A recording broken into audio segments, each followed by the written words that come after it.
예수님께서는 유월절을 앞두시고 어린 아기 새끼를 타시고 예루살렘 성에 입성하십니다. 사람들은 큰 소리로 환호하지만 예수님의 눈에서는 뜨거운 눈물이 흘러내립니다. 이유는 저들이 지금은 호산나 호산나 기뻐하며 예수님을 환영하는 것 같지만, 그러나 그들은 며칠 되지 않아 자기들이 기대하던 왕이 아니었음을 알고 예수를 십자가에 못 박아라, 그렇게 돌변하실 것을 아셨기 때문에 예수님은 눈물을 흘리실 수밖에 없었고, 게다가 저들의 장래에 머지않은 때에 예루살렘은 돌 위에 돌 하나도 남김없이 다 무너지게 되어질 일을 우리 주님은 다 아시기 때문에 그 성과 그 성에 사는 백성들을 보시며 눈물을 흘리지 않을 수 없었습니다. 이제 예수님은 예루살렘 성 안으로 들어가셨고, 그리고 성 중심에 있는 성전에까지 이르셨습니다. 예수님이 성전에 가셨으면 슬피 우시던 눈물이 기쁨의 미소로 바뀌셔야 했을 텐데요. 과연 그랬을까요?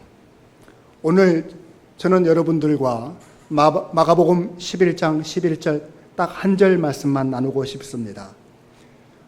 오늘로 이 마가복음 강해만 96번째이니까요. 거의 100번에 가까운데, 마가복음 1장 1절을 설교할 때 한 절을 설교했고, 오늘의 한 절을 설교하기는 두 번째인 것 같습니다.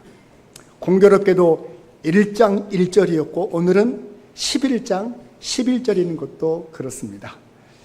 근데 이 말씀 한 절이 저 여러분들에게 주시는 엄청난 메시지가 있다는 것을 제가 깨닫고, 이 한 절의 말씀을 두 장면으로 나누어서 살펴보실 텐데, 예수님께서 예루살렘 성전에 들어가셔서 모든 것을 두루 살피시는 장면, 그 한 장면. 두 번째 장면은 예루살렘 성전에 머무시지 아니하시고 곧장 나오셔서 베다니로 나아가시는 그 장면을 차례대로 살펴보시면서, 사실 성전은 예수님이 계셔야 하는 곳입니다. 예루살렘, 살렘이라고 하는 이 말은 샬롬에서 나온 말로 평화라고 하는 도시의 이름을 가진 뜻입니다. 평화의 왕으로 오신 예수님은 사실 예루살렘에 머무시는 것이 마땅한 일입니다. 근데 왜 예수님은 그 예루살렘 성과 성전을 떠나셔야 했을까? 그래서 저는 주여 떠나지 마시고 계시옵소서 라는 제목으로 이 말씀 주시는 은혜를 받고 싶습니다. 우리 먼저 본문 11절 상반절을 같이 읽겠습니다. 시작. 예수께서 예루살렘에 이르러 성전에 들어가사 모든 것을 둘러보시고 라고 말씀하십니다. 예수님께서 예루살렘에 찾아가신 목적이 시장 구경하고 사람들 구경하고 쇼핑하고 그럴 목적이 아니었습니다. 예수님께서는 내가 섬김을 받으려 함이 아니요 도리어 섬기려 하고 많은 사람의 대속물로 주로 왔노라 라고 말씀하셨기 때문에 대속물이신 희생제물이신 예수님이 가셔야 할 곳은 성전이었습니다. 제물이 찾아갈 곳은 성전이었습니다. 그래서 예수님께서 성전에 들어가셨습니다. 성전에 갔더니 사람들로 가득합니다. 여러분, 성전에 사람이 가득한 것은 좋은 일일까요? 아니면 나쁜 일일까요? 텅 빈 예배당보다는 예배하는 사람들로 가득한 예배당은 정말 좋은 것입니다. 마찬가지로 성전에 사람이 가득했다는 것은 그 사람들이 성전이 존재하는 목적에 합당하게 가득했다면 주님은 흘리시던 눈물을 깨끗하게 닦으시고 기뻐하셨을 것입니다. 그런데요, 성전에 물건을 파는 사람들로 가득하고요, 돈을 환전하는 사람들로 가득하고요. 아무 물건이나 들고 들락날락하는 사람들로 가득하신 것을 보시고 예수님은 너무너무 깜짝 놀라셨습니다. 너무너무 화가 나셨습니다. 견디실 수 없을 만큼 고통을 겪으셨습니다. 근데 이 성전의 이 문제는 어제 오늘의 일이 아닙니다. 사실 예수님은 성전을 공생애를 시작하시던 3년 전에도 방문하셔서 비슷한 일들을 경험하셨었군요. 그 내용이 요한복음 2장 14절 이하에 나오는데 성전 안에서 소, 양, 비둘기 파는 사람들로 가득했고요. 또 그것을 사기 위해서 또 팔기 위해서 돈 바꾸는 사람들로 가득했는데 여기가 성전인지 여기가 시장통인지 예수님은 깜짝 놀라셔서 이렇게 말씀하셨습니다. 너희가 내 아버지의 집을 장사하는 집으로 만들었구나. 장사하는 집 만들지 말아라. 아버지의 집을 시장통일 되게 하였구나. 예수님은 그때도 너무 마음에 깜짝 놀라셔가지고 그렇게 말씀을 하셨는데요. 3년이 지난 오늘 다시 성전에 올라가셨을 때 그 사정이 좋아졌을까요? 아니에요. 더 심각해졌어요. 그 내용을 마가복음 11장 17절 한 다다음 주쯤 이 말씀을 다시 또 자세히 살펴보게 될 텐데 같이 한번 읽어보십시다. 시작. 이에 가르쳐 이르시되 기록된 바 내 집은 만민이 기도하는 집이라 칭함을 받으리라고 하지 아니하였느냐. 너희는 강도의 소굴을 만들었도다. 한 3년 전에는 장사하는 집으로 만들었다라고 예수님이 책망하셨는데요. 더 사정이 심각해져가지고 이제는 뭐가 됐어요? 강도의 소굴이 돼버렸어요. 얼마나 예수님께서 화가 나셨던지 아무 물건이나 드나드는 사람들을 다니지 못하도록 길을 막으시고요. 장사하는 사람들의 다 내어 쫓으시고요. 비둘기 파고 양을 파고 소를 파는 사람들의 의자를 다 뒤집어 엎으시면서 요즘 말로 깽판을 치신 겁니다. 여러분, 이게 어찌 예수님이 하시는 행동이라고 상상이나 됩니까? 예수님은 그러신 분이 아니시잖아요. 예수님은 한 사람 한 사람을 얼마나 존경하며 존중하며 지극한 정성으로 한 사람 한 사람을 대하시는 인격적인 분이셨습니다. 예수님은 또한 겸손하셔서 어린 나귀 새끼를 타실 만큼 점잖으신 분이시잖아요.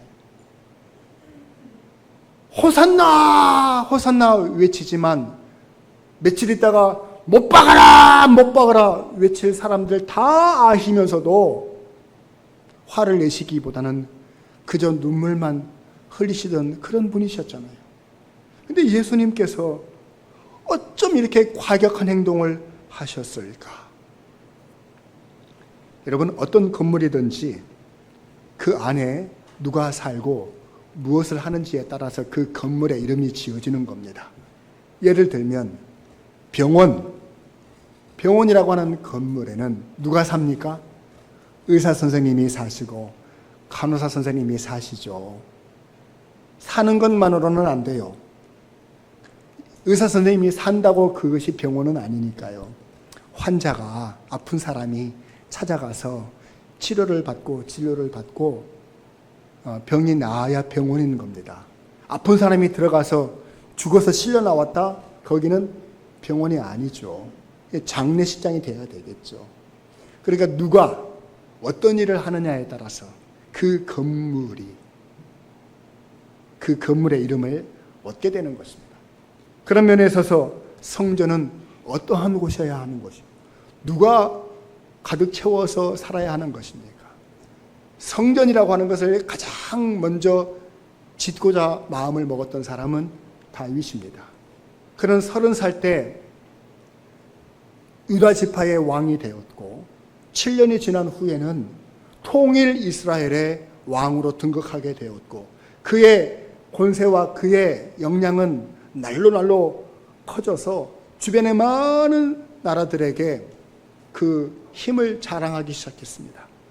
그리했을 때 두로라고 하는 나라는 저 지중해와 붙어 있는 해양 도시인데 그 나라의 히람이라고 하는 왕이 다윗을 존경하고 다윗에게 한번 얻어터지지 않으려고 조공을 갖다 바치는데 어마어마한 백향목을 갖다 바치면서 수많은 건축업자들을 갖다 바치면서 내가 다윗을 위해서 멋있는 왕궁을 지어드리겠습니다.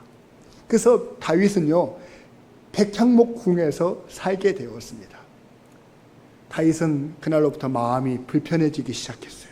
왜냐하면 나는 이렇게 좋은 집에서 사는데 하나님의 법궤는 천막 속에 있구나.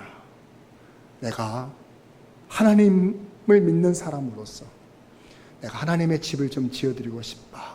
이런 마음이 들어서 선지자 나단에게 말을 했더니 하나님께서는 선지자 나단을 부르시더니 선지자 나단아, 다윗에게 못하게 하여라. 다윗은 전쟁에서 피를 많이 흘린 사람이니 내 집을 짓기에는 적합하지가 않다. 그래서 다윗은 마음은 가졌으나 성전을 지을 수가 없었어요. 그 몫이 누구에게로 넘어갔을까요? 그의 아들 솔로몬에게 넘어갔지요. 솔로몬이 성전을 짓고자 아버지의 유언을 따라 짓기 시작하는데 동원된 인원만 3만 명입니다. 몇 명이요? 3만 명. 10,000명씩 세계적으로 나누어서 한 달씩 성전을 짓게 했습니다. 한 달 일하고 2달 쉬는 것. 그러니까 3만 명이 동원이 되었는데요. 그러기 위해서 저 산에서 돌을 캐어다가 실어야 되지 않겠어요? 돌을 캐는데 7만 명이, 그리고 그 돌을 나르는데 8만 명이 동원이 되었어요. 그리고 그것을 감독하는 사람만 3,300명입니다. 그러니까 돌을 떼고 돌을 나르고 돌을 짓고 그걸 감독하는 사람이 총 18만 3,300명. 어마어마하게 많은 사람들이 하나님의 성전을 짓고자 땀 흘리고 노력하고 온갖 정성과 귀한 것들로 성전을 지었어요. 솔로몬이 다 짓고 봉헌식을 할 때 하나님 앞에 이 건물은 이런 목적으로 쓰이겠습니다 라고 봉헌 기도를 올리는 내용이 열왕기상 8장에 등장하는데, 하나님 저 하늘에서 이 건물을 보시옵소서.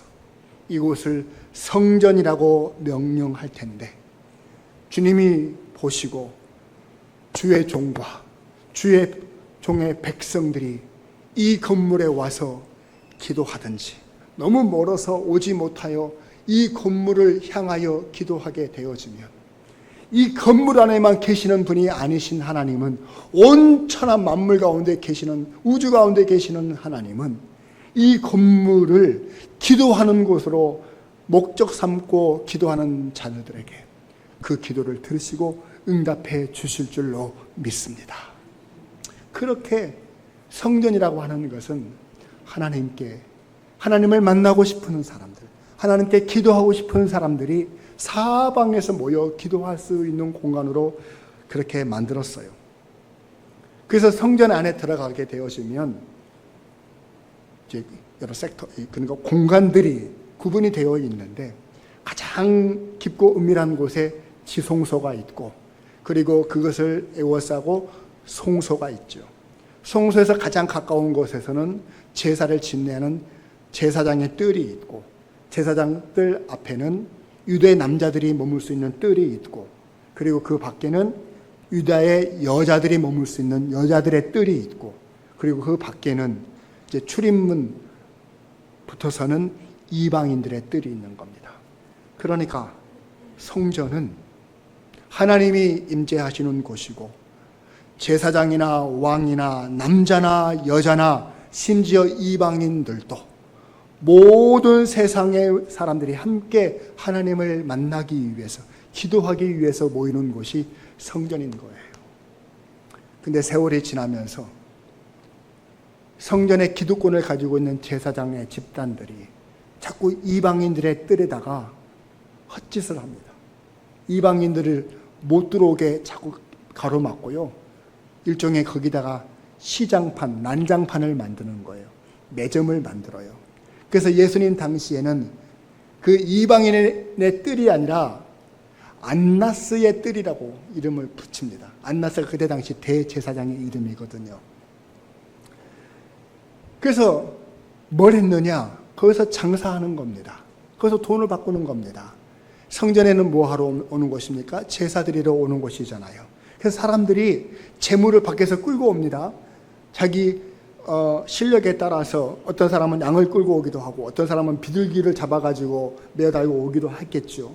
그러면 그 안에서 재물을 검수하는 제사장들이 통과를 시켜줘야 되는데 통과를 안 시켜줘. 왜요? 그냥 가지고 오는 거는 자기들 몫이 아니니까. 그래서 이 재물은 이래서 흠이 있고 저 재물은 저래서 흠이 있다. 다 탈락. 흠이 있는 것은 드릴 수가 없으니까. 그러니까 이거 갖다 버리고 여기서 파는 재물을 사시오. 그렇게 되는 겁니다. 그러니까 사람들이요, 재물을 끌고 오지 않고 돈을 들고 왔겠죠. 어차피 끌고 가봐야 돈은 돈대로 쓰니까요. 자, 그러면 그 돈, 당시에 화폐는 없었고 다 동전 아닙니까?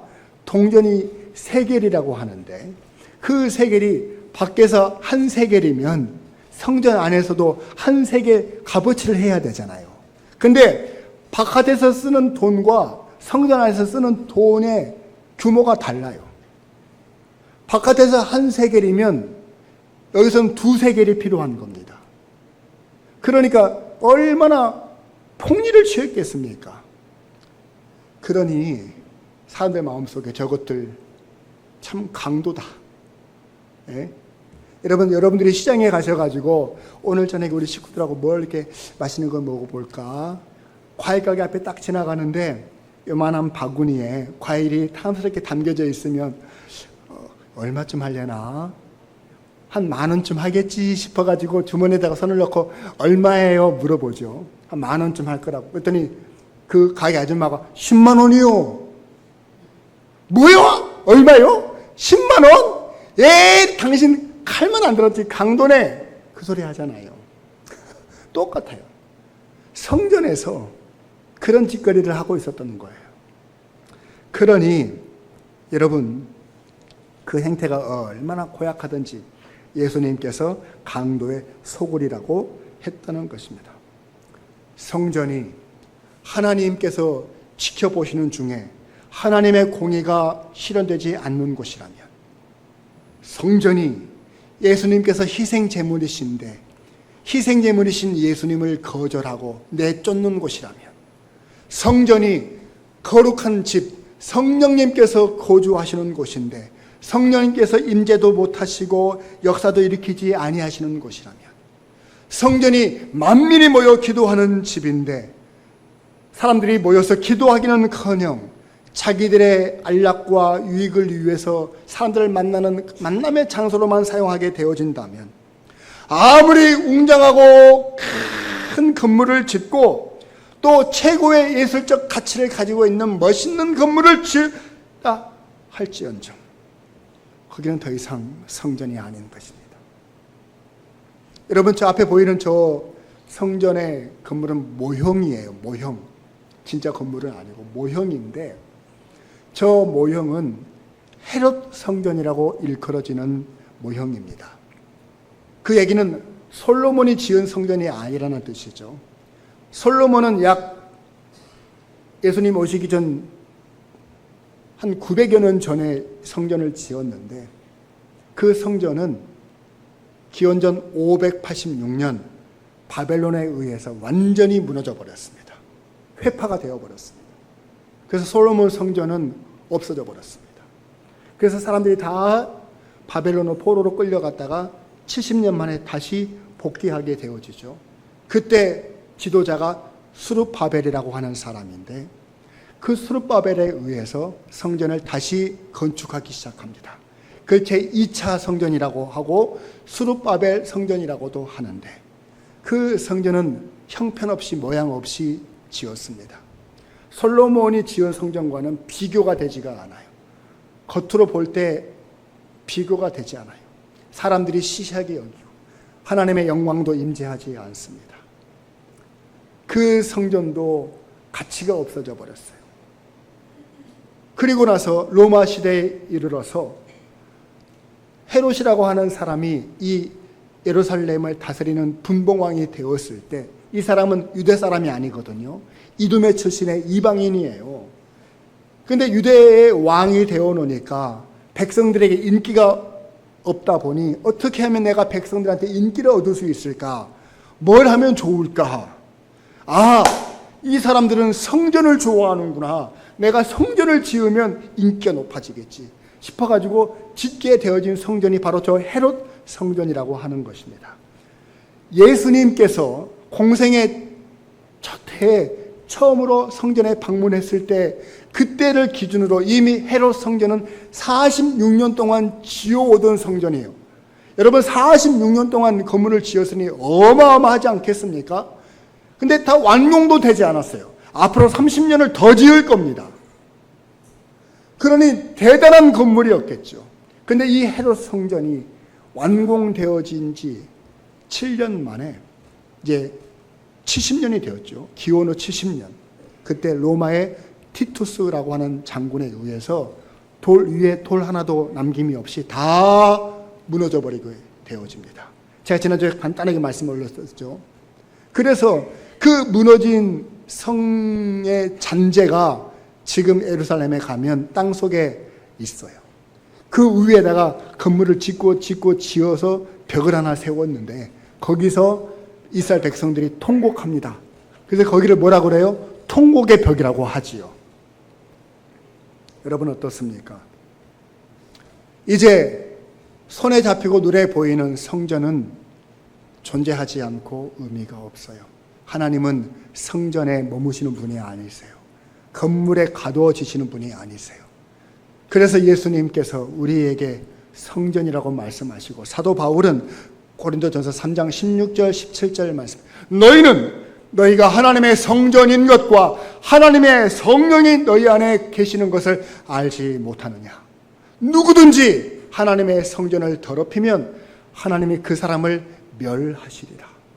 하나님의 성전은 거룩하니 너희도 그러하니라 라고 말씀하셨어요. 여러분, 예수님께서 머무시는 성전은 헤롯이 지은 성전이 아니에요. 거기에서 물건 주고 팔고 돈 바꾸면서 자기의 배를 채우는 사람들을 위해 존재하는 그런 목적으로 운영되는 성전에 우리 주님은 한 시간도 계실 수가 없었던 거예요. 성전의 주인 되시며 성전 자체가 되시는 예수님께서는 그런 성전에 계실 수가 없었기 때문에 그 자리에서 나오실 수밖에 없었던 것입니다. 그리고 누구를 찾아가십니까? 여러분을 찾아오시는 거예요. 여러분이 하나님을 마음속에 모시면 그곳이 성전이니까요. 그래서 디모데전서 4장 5절 말씀, 하나님의 말씀과 기도로 거룩하여 지면이라. 저와 여러분들이 어떻게 성전이 되실 수 있습니까? 저와 여러분들이 하나님의 말씀으로 지배받고 늘 하나님과 쉼없이 영적으로 교제하는 기도의 삶을 살아낼 때 저와 여러분들은 성전의 목적과 기능을 유지한 채로 하나님의 영이 거하시는 성전이 되심을 믿으실 수 있기를 주의 이름으로 축원을 드립니다. 우리 교회가요, 사람들이 모여서 교제하고 먹고 마시고 놀고 즐기면 이건 교회가 아닌 거예요. 하나님의 영이 임하시고요, 하나님의 말씀이 선포되어지고요, 성도들 함께 모여서 두 손 붙잡고 주의 이름 부르어가며 기도하는 곳이 되어질 때 우리 교회는 성전이 되는 줄로 믿습니다. 여러분들이 삶 속에서 하나님의 말씀을 신앙과 믿음의 삶의 유일한 기준을 삼고 그리고 날마다 쉬지 않고 주님과 교제하는 기도의 삶을 살아낼 때 저와 여러분들이 하나님의 영이 거하시는 성전이 됨을 확실히 믿는 저와 여러분들 되실 수 있기를 주의 이름으로 축원을 드립니다. 우리 계속해서 본문 말씀 11절 하반절 말씀 같이 읽겠습니다. 시작. 때가 이미 저물매 12 제자를 데리시고 베다니에 나가시니라. 예수님은 강도의 소굴이 되어버린 그 헤롯 성전에 잠시도 계실 수가 없었어요. 거기서 나오셔서 지체하지 않고 거기서 한 5리쯤 떨어진, 즉 한 2km쯤 떨어진 베단이라는 마을로 다시 가셨다. 베다니에서 오셨으니까 다시 베다니로 가셨다. 여러분, 저는 왜 예수님께서 하필 베다니로 가셨을까? 예수님이 탯줄을 자르신 베들레헴도 가실 수 있었을 텐데, 그리고 이스라엘 민족의 영적인 성지라고 할 수 있는 실로라는 곳도 멀지 않은 곳이니 거기로 가실 수도 있었을 텐데, 그리고 샘물이 솟아나고 맛있는 과일이 있는 여리고성으로 내려가실 수도 있을 텐데, 거기 가면 아는 사람들도 많이 계셨으니까 하필 왜 베다니였을까?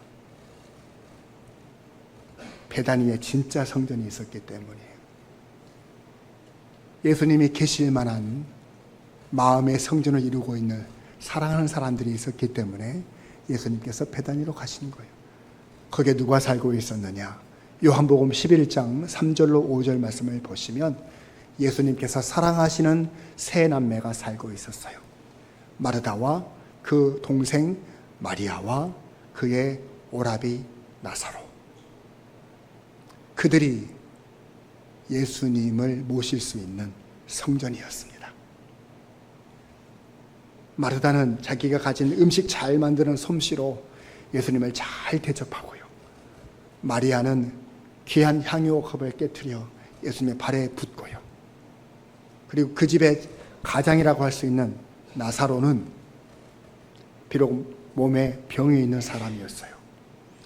근데 그 병 때문에 낙심하거나 절망하거나 슬퍼하지 않고 믿음을 저버리지 않고 죽으면 죽으리라. 한 번 사는 인생이지 두 번 사느냐. 주님을 목숨을 걸고 사랑하고 믿었던 사람이에요. 그래서 요한복음 12장 10절로 11절 말씀, 이게 너무너무 중요한 말씀인데 우리 한번 같이 한번 읽어보실까요? 시작. 대제사장들이 나사로까지 죽이려고 모의하니 나사로 때문에 많은 유대인이 가서 예수를 믿음이라.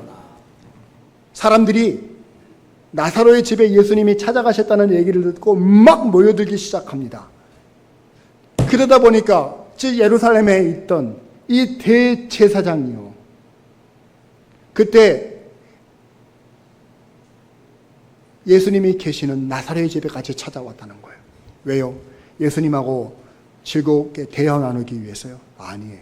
예수님을 죽이기 위해서, 예수님을 잡아 죽이기 위해서 쫓아온 거예요. 그런데 예수님만 잡아 죽이기 위해서 쫓아온 것이 아니라 그 집의 주인이었던 나사로까지 죽이려고 했던 거예요. 왜냐하면 나사로 때문에 많은 사람이 예수님을 믿기 시작했으니까. 얼마나 미웠겠어요. 나사로는 병이 든 사람이었지만, 그래서 실제로 죽기도 했지만, 그러나 목숨 걸고 예수님을 대접하고 환대하고 사랑했습니다. 그런 사람이 성전이 되어 주님을 모실 수가 있는 줄로 믿습니다. 저는 여기서 여러분들에게 한 두어 가지 질문을 던지고 싶은 마음이 들었습니다. 과연 예수님께서 비행기 타시고 인천공항에 딱 떨어지셨는데 내가 어디 누구의 집으로 가야 될까? 서울 한복판에 와가지고 경복궁도 구경하시고 남대문도 구경하시고 저 세계에서 6번째로 높다는 롯데타워도 구경하시고, 아이고 여기 다 강도의 소굴이로구나. 내가 누구의 집으로 찾아가지? 딱 이제 버스를 타시려고 그러시는데 여러분들의 이름이 떠오르실까요? 과연 그러실까요? 과연 여러분들은 예수님께서 서울에 오셨다는 얘기를 듣고 아이고 저 집에 가지 말고 우리 집에 오셨으면 좋을 텐데, 그런 마음으로 예수님을 환영하실 준비가 되어 계신가요? 그러한 일들은 예수님이 여러분을 사랑하시고 여러분이 마르다나 마리아나 나사로처럼 진심으로 사랑할 때 가능한 일인 거예요.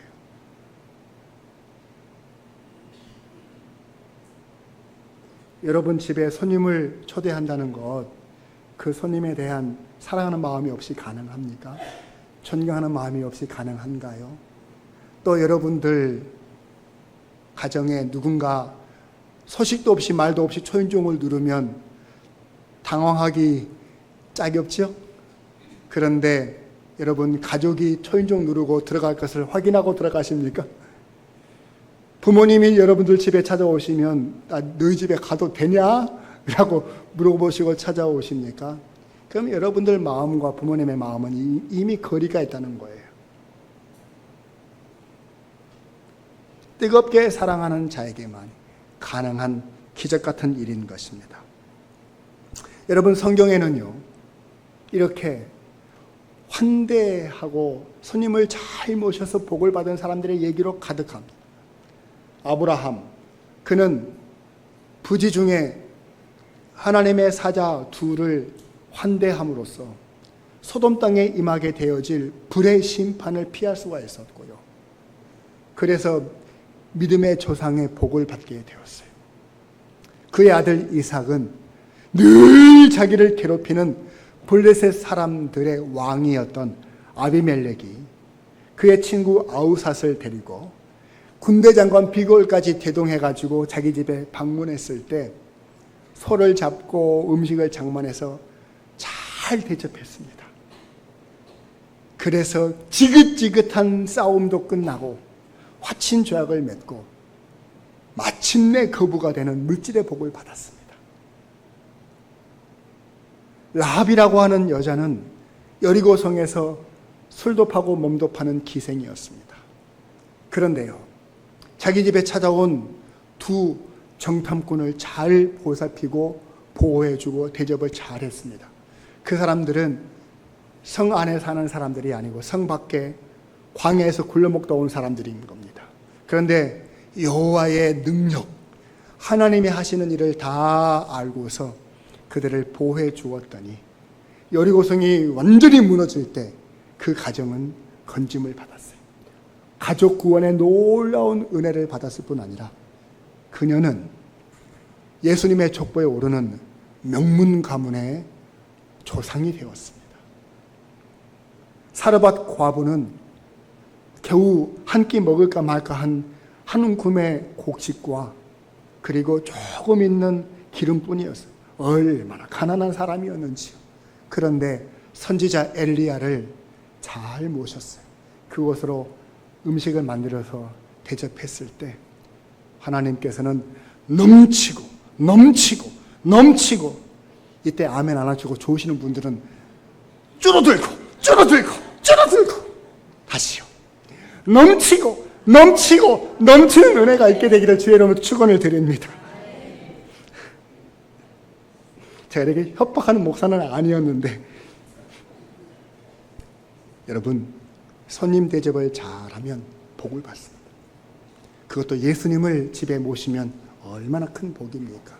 그래서 마태복음 10장 41절 말씀을 한번 같이 읽으십시다. 시작. 선지자의 이름으로 선지자를 영접하는 자는 선지자의 상을 받을 것이요, 의인의 이름으로 의인을 영접하는 자는 의인의 상을 받을 것이요. 할렐루야.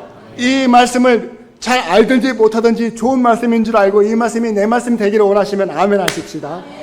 아멘 하십시다. 여러분, 선지자 얼마나 하나님 보실 때 귀한 사람이에요. 그 선지자가 우리가 감히 될 수 있습니까? 우리는 선지자 될 자격도 안 되고 될 수도 없을지 몰라요. 내 노력으로 되는 게 아니거든요. 그런데 우리는 선지자이지 않는데, 선지자가 될 수도 없는데 선지자가 받는 상을 우리도 받을 길이 있답니다. 선지자를 영접하는 자에게 선지자의 상을 주신대요. 믿으면 아멘 하십시다. 의인은, 우리가 어찌 의인입니까? 더럽기가 한량없는 죄인이죠. 그런데 우리가 의인의 상을 받을 수 있는 길은 의인을 영접하는, 대접해드리는 것. 그러면 선지자의 상을 받고 의인의 상을 받는 거예요.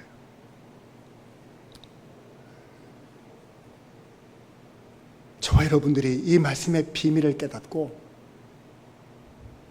잘 영접하고 환대하는 영성을 갖게 되기를 주의 이름으로 축원을 드립니다. 그래서요, 이 말씀이 내 말씀이 되기 위해서 이제 41절에서 42절을 봐야 되는데, 우리 한번 이 말씀도 한번 읽어보죠. 시작. 또 누구든지 제자의 이름으로 이 작은 자 중 하나에게 냉수 한 그릇이라도 주는 자는 내가 진실로 너희에게 이르노니 그 사람이 결단코 상을 잃지 아니하리라 하시니라. 선지자나 의인은 아닐지라도 저와 여러분들이요, 제자의 이름으로, 우리가 예수님의 제자라고 하는, 하나님의 자녀라고 하는 이런 정체성과 믿음을 가지고 작은 자에게, 어린아이와 같이, 거지와 같이 아주 작은 자에게 냉수 한 그릇이라도 준다면 하나님께서 상을 반드시 주시겠다. 이 말씀이 얼마나 강력한 의지가 있는 말씀인지, 예수님의 상을 주고 싶어 하시는, 나 정말 상을 주고 싶다, 그 의지가 보여지는 단어가 2개가 있어요. 첫 번째, 내가 진실로 너희에게 이르노니라고 말씀하셨어요. 예수님은 함부로 공약하시는 분이 아니에요. 함부로 말씀 내뱉는 분이 아니에요. 생각이 없는 말 함부로 하시는 입이 싼 분이 아니에요.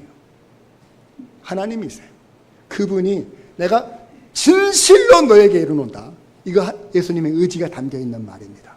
그리고요, 그 다음 결단코 진실로 반드시 꼭 어김없이, 이런 뜻입니다. 내가 반드시 상을 줄 거야. 강력한 의지가 담겨져 있죠. 여러분, 우리의 작은 섬김이, 대접함이, 손님을 대접함이 그러한 축복을 받게 되어지는 길이라는 사실을 여러분 믿으실 수 있기를 바랍니다. 저는 우리 교회가요, 이런 환대의 신앙과 영성으로 충만한 교회가 되기를 바라는 목회적인 철학을 가지고 있습니다. 우리 교회에 찾아오는 것만도 너무 감사해요. 저는요, 누군가가 대문짝만한 큰 간판이 있는 것도 아니고요, 멋있는 건물과 그리고 넉넉한 주차장을 가지고 있는 교회도 아니지만, 우리 교회 찾아오시는 분들은 예수님이 찾아오시는 것처럼 환대하고 잘 모시고 싶어요. 그래서 제가 우리 목회자들에게는요, 우리 교회 선지자의 이름으로 오시는 분들이 계시다면, 그분들이 목사님이나 혹은 선교사님이나 이런 분들이겠죠. 반드시 지하 주차장에 내려가서 환영을 하고, 또 가실 때는 지하 주차장까지 내려가서 환송을 하는 것을 원칙으로 삼습니다. 그런데 여러 가지 이유가 있습니다. 첫 번째는 다시 오십사, 다시 오십시오 라고 하는 마음을 주기 위함도 있는 것이고요. 두 번째는 우리가 비록 이 8층 건물 하나 쓰고 있지만은 이 건물은 우리 교회가 있는 건물이니까 이 건물은 우리 것이다 라고 하는 그런 믿음도 있는 거예요.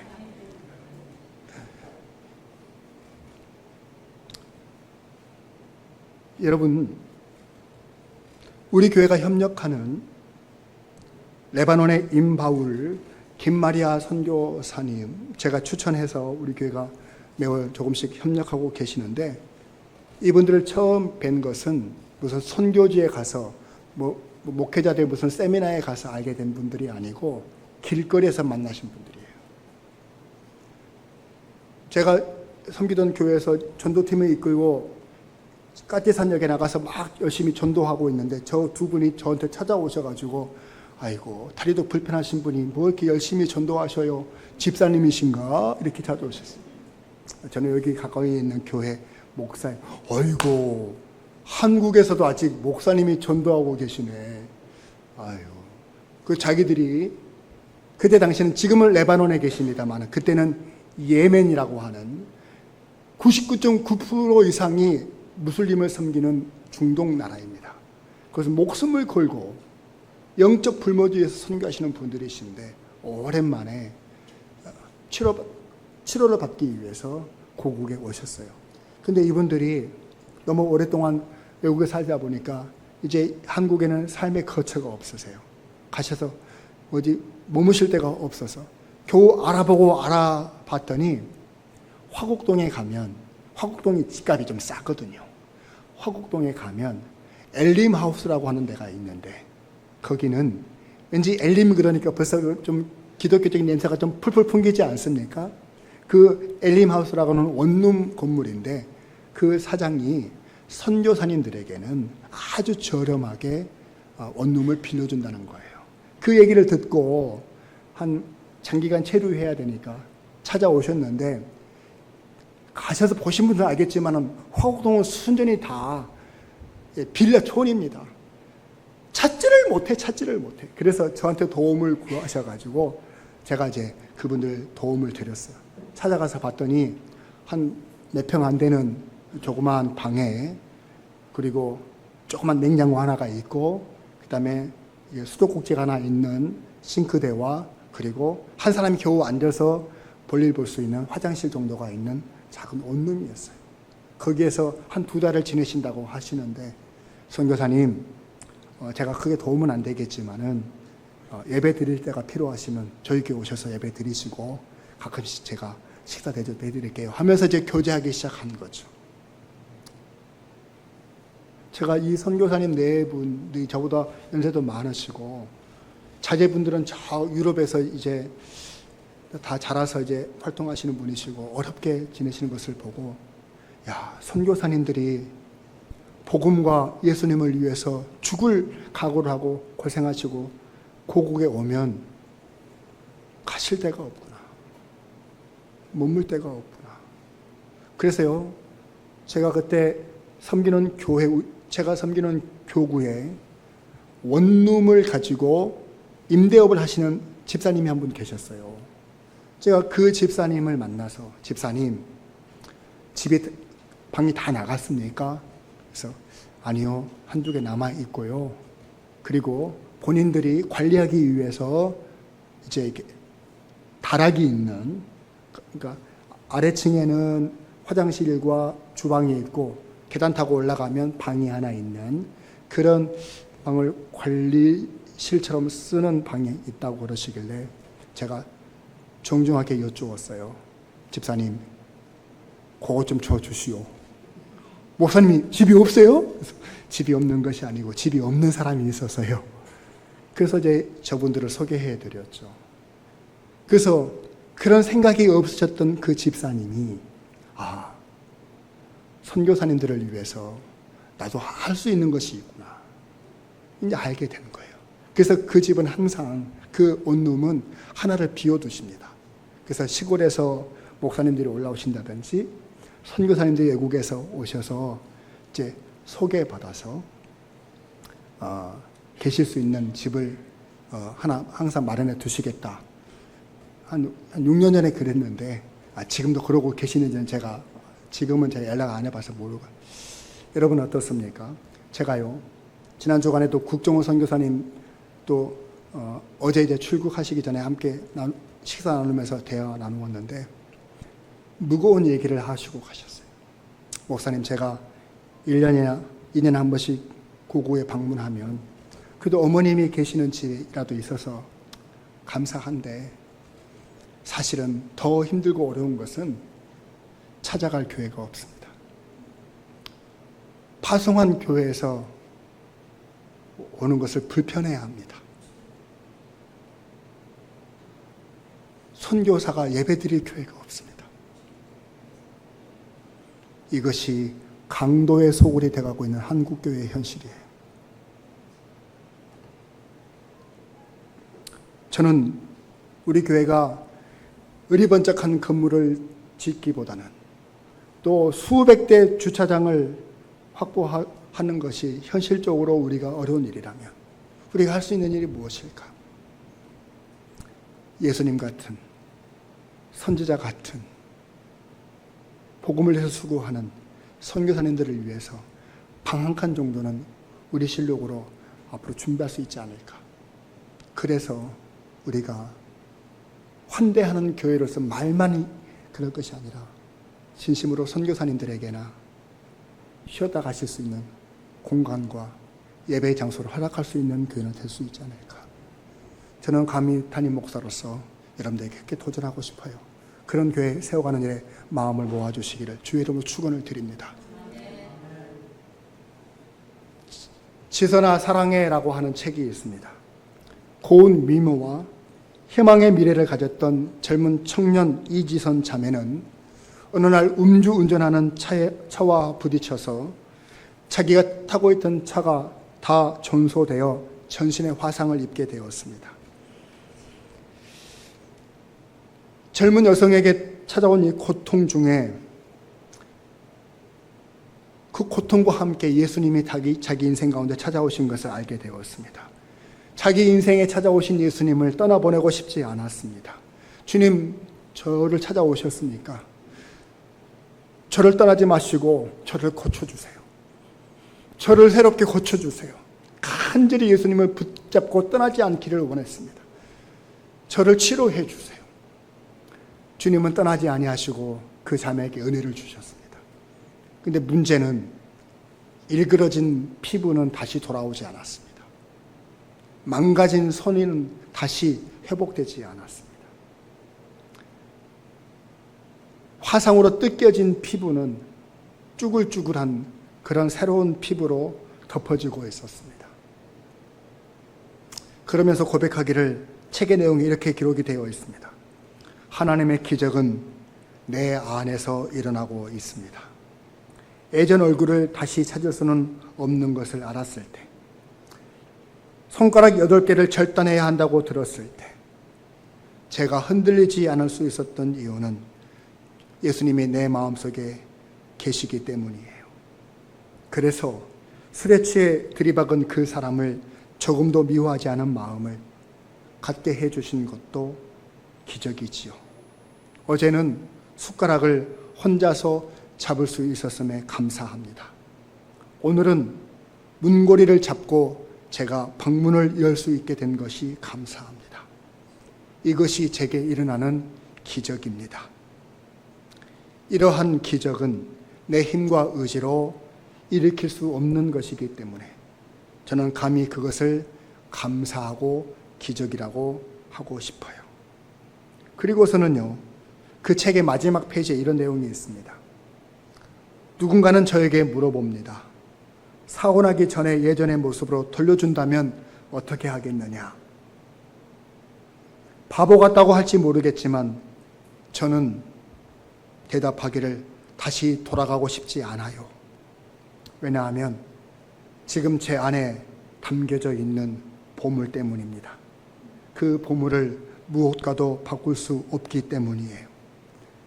과거의 모습에는 결코 만날 수 없었던 예수님, 이전의 모습으로는 결코 만날 수 없었던 사람들, 이전의 모습으로는 결코 느낄 수 없었던 행복이 지금 훨씬 더 크고 귀한 보석이기 때문에 그렇습니다. 하나님이 내 안에 계시니까 저는 행복합니다 라고 책을 마무리하고 있어요. 지금 우리 이지선 씨는 모교인 이화여대 교수로서 자기처럼 어릴 적에 사고를 당해서 장애를 가진 아이들을 보살피고 섬기는 복지사들을 길러내는 일에 가르치는 교수가 되어서 귀하게 쓰임을 받고 있습니다. 여러분, 이제 말씀의 결론을 맺겠습니다. 여러분이 목숨을 다하여 하나님 앞에 서셨을 때 하나님께서 여러분들에게 무엇을 물으실까요? 너는 큰 교회 다니다 왔느냐? 네가 다니는 교회는 큰 교회였느냐? 물으실까요? 그러면 큰 상을 주시려고요? 주님은 그런데 관심이 있지 않으시겠죠. 너는 네 마음을 성전으로 가꾸었느냐? 너는 교회로 살았느냐? 너는 네 마음속에 주님이 언제든지 찾아가셔도 기뻐할 수 있는 그런 교회로 늘 말씀과 기도로 점철되는 삶을 살았더냐? 라고 물으실 것입니다. 우리는 강도의 솔굴과 같았던 우리의 마음을 성전으로 바꿔야 하는 것입니다. 그래야 우리 주님이 우리의 삶 속에 찾아오셔서 우리 삶에 놀라운 기적을 베풀어 주십니다. 여러분, 성전은 으리으리하게 멋있게 지어졌지만 주님은 거기서 한시도 머무시지 못하시고 떠나 아름다운 마음을 가진, 믿음을 가진 베다니의 삼남매를 찾아가셨습니다. 오늘도 그 주님은 저와 여러분들을 찾아오시기를 원하십니다. 주여, 내 마음이 성전이 오니 떠나지 마시고 내 안에 계시옵소서. 그런 믿음으로 살아가는 우리 모든 성도님들 다 되실 수 있기를 주의 이름으로 축원을 드립니다. 기도하십시다.